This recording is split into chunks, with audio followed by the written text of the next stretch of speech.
নমস্কার সবাইকে, আমি হচ্ছি বুদ্ধদেব। তোমরা দেখছো সোনু বুদ্ধদেব ব্লগ। জিরাটে বেশ কয়েকটা দুর্গাপুজো আমি দেখেছি, তাদের মধ্যে কিন্তু এই বছর দিল্লির লোটাস টেম্পল তৈরি হচ্ছে জিরাট স্টেশন পাড়াতে। বেশ জাঁকজমকভাবে কিন্তু জিরাটটা এবছর কিন্তু পুজো হতে চলেছে, কারণ অর্থাৎ জিরাটে একটা দুটো পুজো নয়, বেশ কয়েকটা পুজো হতে চলেছে। আমি যেখানে আজকে এসেছি সেটা হলো দিল্লির লোটাস টেম্পল অর্থাৎ জিরাট স্টেশন পাড়াতে।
দিল্লির লোটাস টেম্পল তৈরি করেনি, কিন্তু দিল্লির কি একটা মন্দির তৈরি করেছিল, সেটা কিন্তু পুকুরের ওপর দিয়ে আমরা গিয়েছিলাম। এটা কিন্তু বারাইপুরে তৈরি হয়েছিল, আর এই বছর কিন্তু জিরাটে তৈরি হচ্ছে দিল্লির লোটাস টেম্পল।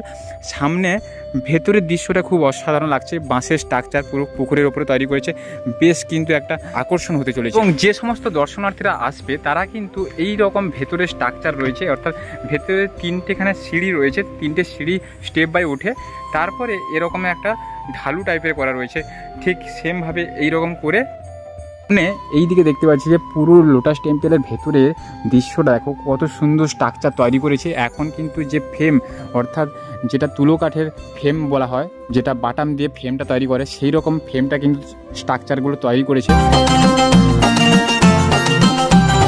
ঢাকের তালে অর্থাৎ দর্শনার্থীরা প্রবেশ করার পর কিন্তু এই দিকে সামনে কিন্তু থাকবে অর্থাৎ মা প্রতিমা অর্থাৎ দুর্গা মূর্তি থাকবে, ঠিক তার এই পাশে দুর্গা মূর্তি দেখার পর কিন্তু এই জায়গাটা পুরো গ্রাউন্ড যে রয়েছে একটা গোল টাইপের স্ট্রাকচার তৈরি করা হয়েছে, এবং এই গোল টাইপের স্ট্রাকচারের উপরে কিন্তু এখানে দর্শনার্থীরা দাঁড়িয়ে কিন্তু ঠাকুর দর্শন করতে পারবে। এবং দর্শন হওয়ার পর কিন্তু ঠিক এই পাশ দিয়ে কিন্তু রাস্তা রয়েছে, এই পাশ দিয়ে কিন্তু অর্থাৎ এক্সিট গেট বলা হয় যেটাকে, সেই এক্সিট গেট দিয়ে কিন্তু এই পাশ দিয়ে দর্শনার্থীরা বেরিয়ে যাবে। খুব সুন্দর একটা স্ট্রাকচার তৈরি করেছে এবং তাদের যে ভাবনা, খুব সুন্দর একটা ভাবনা, কারণ দিল্লি লোটাস টেম্পল এত সহজে একটা পুকুরের উপর তৈরি করেছে, খুব সুন্দর লাগছে। আর এটা একটা বেশ কয়েকদিনের কাজ নয়, এটা কিন্তু বেশ দীর্ঘদিনের কাজ। কিন্তু এটা দেখতে পাচ্ছ পুকুরের জল কতটা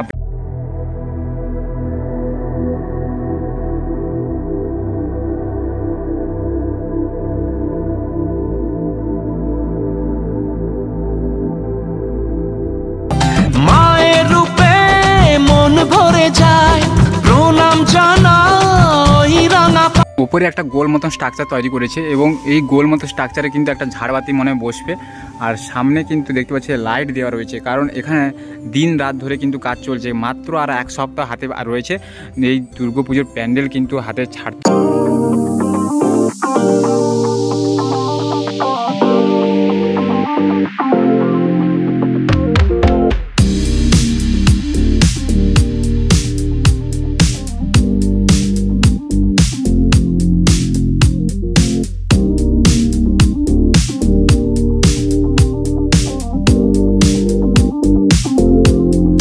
স্ট্রাকচারে পুরো কাজ হয়ে গেছে, শুধু বাটামের স্ট্রাকচারের কাজ চলছে এখন।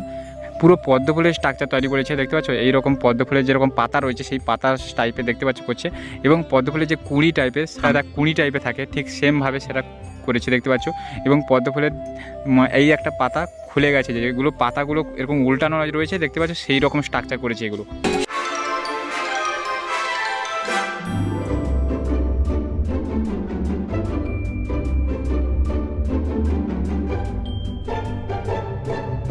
জন্য কিন্তু এইটা উপরে কিন্তু দেখতে পাচ্ছ বাঁশের স্ট্রাকচার করে, তার উপরে কিন্তু তক্তা দেওয়া রয়েছে। ভিডিওটা কেমন হয়েছে তোমরা কমেন্ট করে জানাও। ভিডিওটা ভালো লাগলে লাইক কমেন্ট শেয়ার করতে ভুলো না। যারা এই দুর্গাপূজার প্যান্ডেলের ইনফরমেশন পেতে চাও তারা কিন্তু এই ছোট্ট চ্যানেলটিকে সাবস্ক্রাইব করে রাখতে পারো।